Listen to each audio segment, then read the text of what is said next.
In today's video, I'm going to be sharing with you 7 real things that I wish I knew before buying my Tesla Model 3. Now, I was lucky enough to buy one of the 2019 Tesla Model 3s that was considered the sleeper edition. Now, if you're not familiar with what that is, it's basically a long-range all-wheel drive body with the performance software. This cost me $51,500, which is less than the performance model, but more than the long-range all-wheel drive model. With that being said, there are 7 things that I absolutely wish that I knew before buying this car that I've learned as of now. I've owned the car for almost 1 full year now. I have about 15,000 miles on the car, and I've learned things as recent as last week. In proper YouTube style, I have to save the best one for last, so stick around to the end of this video. Number 7 is going to blow your mind. With that being said, let's get into this video, starting with number 1. The first thing that I wish I knew before buying my Tesla Model 3 is that you're going to use more energy when you're driving on the highway. Now, on paper, this car is rated at 310 miles of range. And if you are driving the speed limit and driving conservatively, you will get every bit of 310 miles. However, as soon as you start driving the car a little bit more aggressively, having fun with it, enjoying the 0 to 60 time, or driving on the highway, you're going to be using more miles. When I'm driving on the highway, I typically expect to use 2 miles for every mile of range. The second thing that I wish I knew before buying my Model 3 is that you need to be careful when you're adjusting your seat. This is something that I never anticipated having an issue with any cars that I'd ever owned. However, when you start customizing your seat placement, this is the lumbar support, the angle that your backrest is on, and the pitch of your lower seat platform that you're sitting on, there are no reset buttons. You can create new driver profiles, however, there is no button or single way to reset the position of the seat back to how it was when you got it. Admittedly, I even tried factory resetting the car to get the seat back to the factory position, and everything else in the car reset except the seat. Moving on to number 3, the third thing that I wish I knew before buying my Tesla Model 3 is the charge rate in your garage. Now, in my garage is probably just like what's in your garage. This is a standard 120 volt outlet. My intention when I was buying this car was to upgrade the outlet to a 240 volt outlet, making the car charge a lot faster. However, after getting the car and looking at the process for getting a 240 volt outlet, it wasn't going to work in my specific home. This is because my house is on a 2nd floor, the garage is on the 1st floor, and the homeowners association in the community does not allow you to run a new line to install a 240 volt outlet. Now, for most people, this is not going to be the case, and you can easily install a 240 volt outlet by having an electrician come to your house. This will cost you anywhere on average from $300 to $500 to have this installed, and then your charge rate will skyrocket. If you have a 240 volt outlet, you will average about 40 miles per hour when you're plugging your car into your garage. If you have the standard outlet, which I am still stuck with right now, you are going to charge at about 4 miles per hour. This is something that I was not fully aware of when I bought my car, and it just means that you need to be a little bit more careful when you're plugging your car in at night and you have somewhere to go the next morning.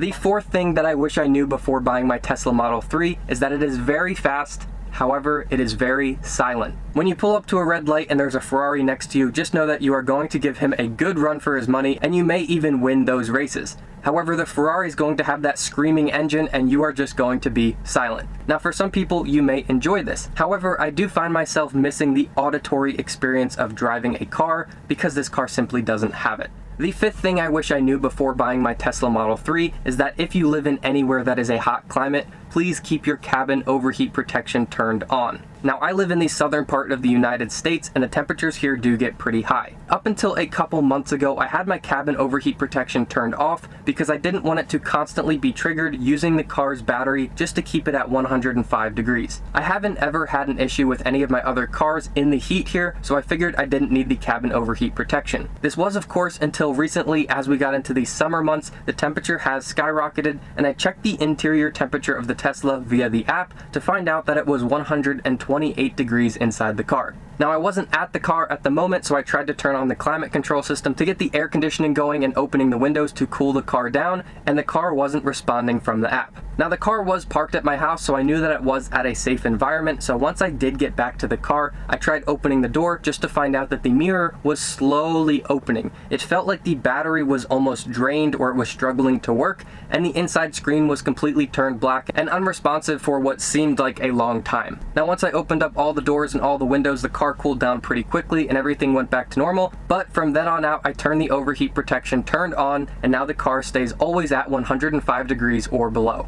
If you're going to buy a Tesla Model 3, just know that there is a ton of tech in this car. That is what the car is built on, so you don't want this tech to get overheated, or you could cause more damage than a traditional car. Moving on to number 6, the sixth thing that I wish I knew before buying my Tesla Model 3 is that you need to use protection. It comes down to two things. The first is the center console. The material that the center console lids and the cup holder area are made out of, for some reason, scratches extremely easy. What I recommend to you is on day one to install some type of vinyl protection. Both Amazon and third-party websites sell vinyl protection that is pre-cut to fit this. This is something that I did in the first week. I just wish I had done it on day one. These are only about $20 to $30. I'll go ahead and link one down in the description, but that brings us to the second part of what you need to protect in this car from day one. What I did not do, and I wish that I did do, was put on ceramic coating on the front bumper of the Tesla Model 3. The reason this is important for this car specifically is that the front bumper is not like a traditional car where it has a grille that air flows into. When you have a traditional car that has kind of an open grille, bugs go through that grille and they don't mess up the front of your car. On the Tesla Model 3, you will collect every bug that's on the road because there is no open air grille. When the bugs hit the front of your car, they're hitting your car's paint. Now with that said, it's not just going to be bugs, but it's going to be rocks as well. So if you have the means to do it, and I know it's going to be several $100s to have this done,